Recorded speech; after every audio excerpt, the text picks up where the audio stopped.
బజార్లో పడేటట్టు చేస్తానంటే. బాబు తొందరపడకండి, మా గురుగారు పక్కూరు వెళ్ళారు. నేను వెళ్ళి పిలుచుకొస్తాను. ఆయన వచ్చేదాకా కాస్త ఓపిక పట్టి కూర్చోండి.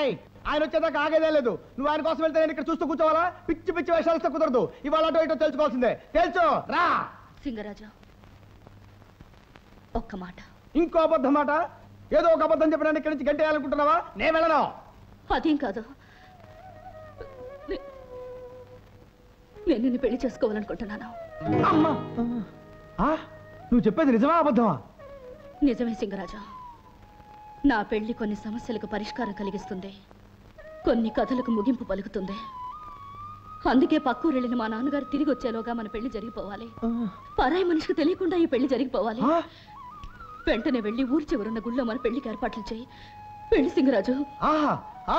ఇదేమిటి, నిజమేనా? అదెంత పని, క్షణంలో చేసేస్తా.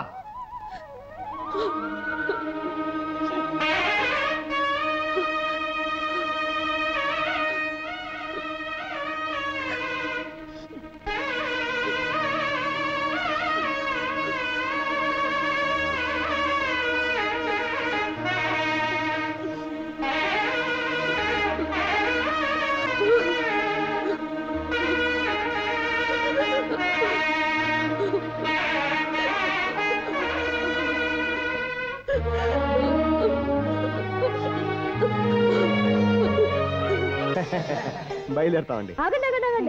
భోజనాలకు ముగింపు పండు తాంబూలంతో పలకాలి. తీసుకోండి. లక్ష్మికి మాట రావడంతో మళ్ళీ ఈ ఊరంతా సందడితో కలకలలాడిపోతుంది రాఘవయ్య గారు. వచ్చేసా గురుగారు. ఈ శుభ సందర్భంలో నేను కాసేపు నాదస్వరం వాయిస్తాను.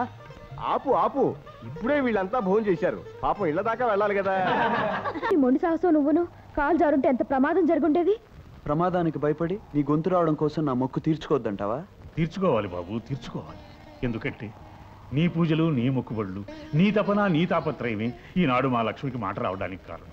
ప్రాణాలకు కూడా తెగించి నువ్వు చేసిన సాహసానికి ఫలితమే బాబు ఈనాటి మా లక్ష్మి నోటి మాట. ఏం చేసినా నీ రుణం తీర్చుకునేది కాదు బాబు. అయినా నువ్వు చేసిన ఈ సహాయానికి ఒక కన్న తండ్రిగా ఏదైనా కానుక ఇవ్వాలనుకుంటున్నాను. ఏం కావాలో అడుగు. మా ప్రేమను మీరు మనసారా దీవిస్తే అంతే చాలు. అంటే నువ్వు లక్ష్మి చేతిని అందుకోవడానికి అనుమతి అడగాలనుకుంటున్నావు, అవునా? కానీ జరిగే పని కాదు.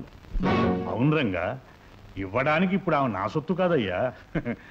మా లక్ష్మి ఎప్పుడో నీ సొంతం